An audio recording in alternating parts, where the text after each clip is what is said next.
I can't do this anymore. I'm tired. Every day feels like a fight. Me and my boyfriend, arguing again. We can't seem to talk without hurting each other. And the more we fight, the more distant he becomes. The love that we created.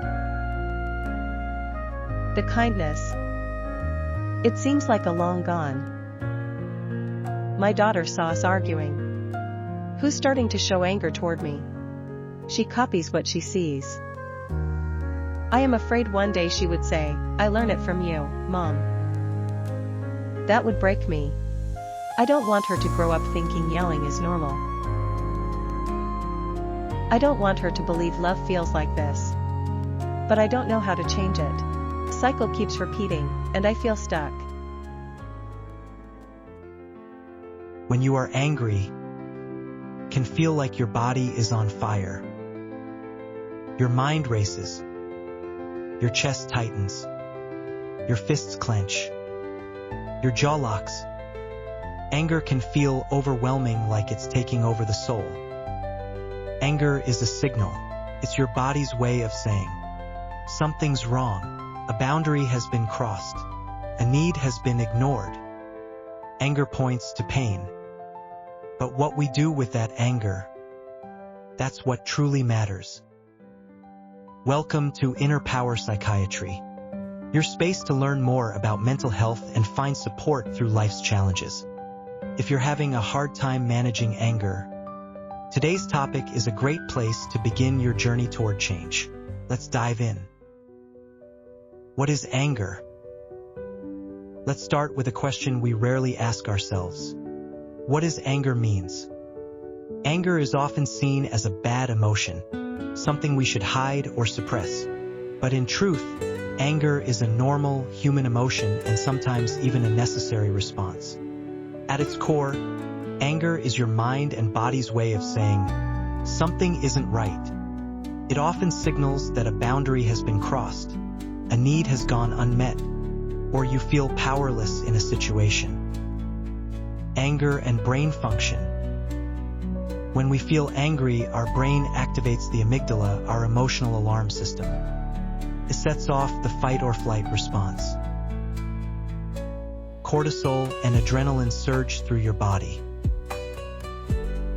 Your heart beats faster, your muscles tense up, your breathing quickens. Your body is preparing to protect you.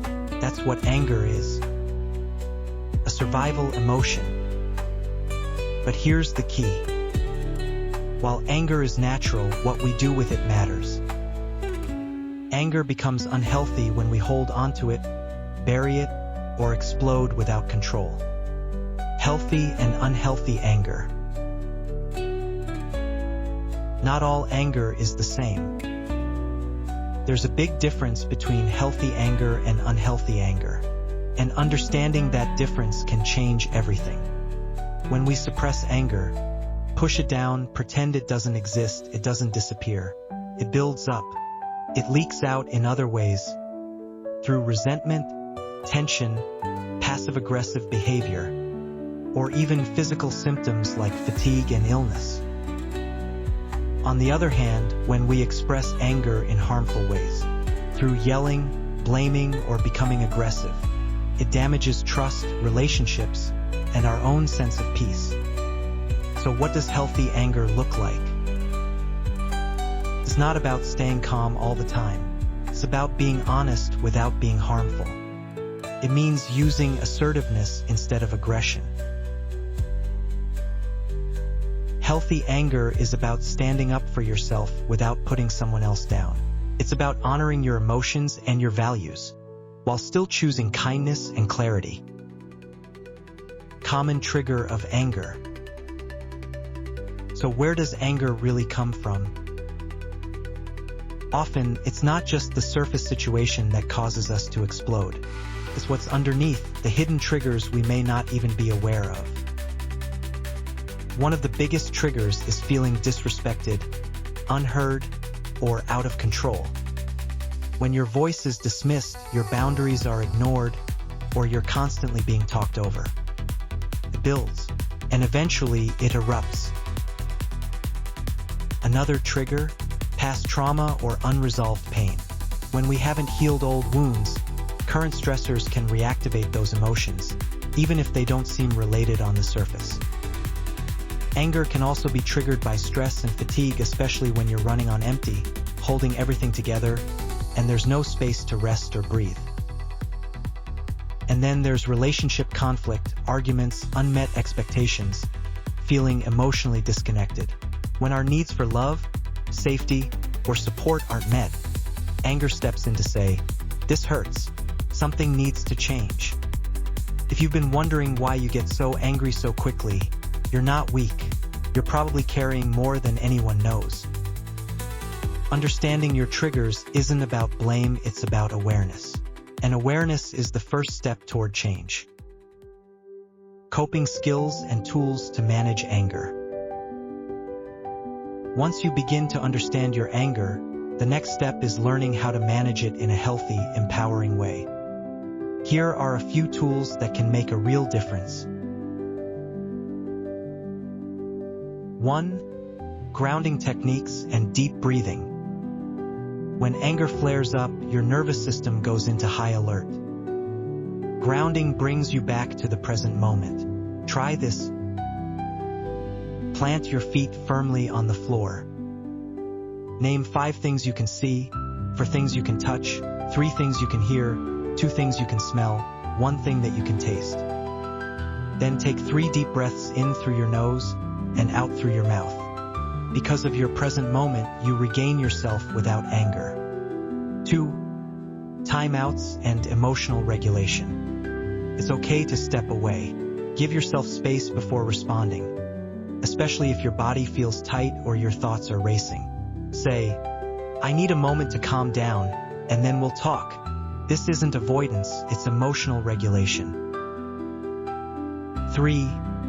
I statements and assertive communication. Express your anger without blaming. Start with "I feel," when, because. For example, "I feel disrespected when I'm interrupted because I want to be heard." This keeps the conversation open instead of turning it into a fight. 4. Practicing empathy and perspective taking. Ask yourself, what might they be going through right now? This doesn't excuse harmful behavior, but it helps you stay centered and respond from a place of strength instead of reactivity. You won't always get it perfect. No one does. But every time you pause, breathe, and choose a different response, you're rewiring your emotional habits. And that's real progress. Start your journey, anger and healing. Anger doesn't make you a bad person. It means you care.